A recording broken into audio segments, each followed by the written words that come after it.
د هرات د چاپیریال ساتنې ادارې مسؤلین وایي چې د دې ولایت چاپیریال او هوا د پخوا په پرتله ښه سوې ده او د دې ادارې کارکوونکي له کارخونو او نورو ځایونو څخه جدي څارنه کوي.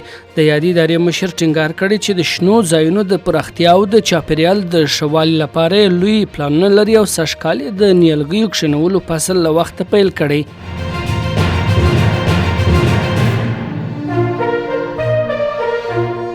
د ترانسپورت او هوایي چلند وزارت وایي چې د دې وزارت له لوري د 6,315,000 افغانیو په لګښت فیض آباد هوایي ډګر د ځغاستلیک کې د بیارغونې چارې په چټکۍ سره روانې دي.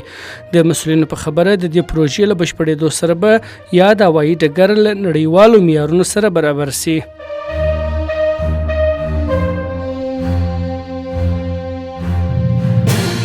په بلخ ولایت کې د 15,000 افغانیو په لګښت جوړې شوي د ګازو داشونه په فابریکې 200,000 امریکایي ډالره ګټلي دي. د دې فابریکې مسؤل وایي د کار پیل یې له 15,000 افغانیو کړی و، خو د 2 کلونو په تیریدو سره سرمایه 2 لک امریکایي ډالرو ته رسیدلې ده چې د عمل 25 کسان ورسره په کار بوخت دي او هره ورځ له 100 څخه تر 100 پورې ګازي داشونه تولیدوي.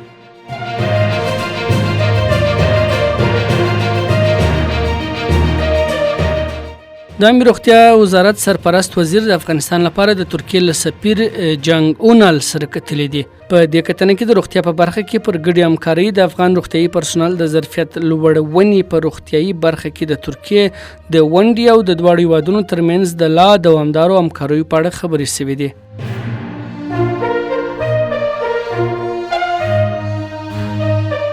د افغانستان برښنا شرکت وایي د نړیوال بانک له هغې پرېکړې هرکلی کوي چې له مخې یاد بانک افغانستان کې د کاسازر پروژې پاتې چارې بشپړوي. نړیوال بانک وړمه ورځ اعلان وکړ چې د افغانستان کې د کاسازر پروژې د پاتې کارونو بشپړولو لپاره 300 میلیونه ډالر مرسته کوي چې نړیوال بانک د نړیوال پرمختګ ټولنې له لوري به برابر شي.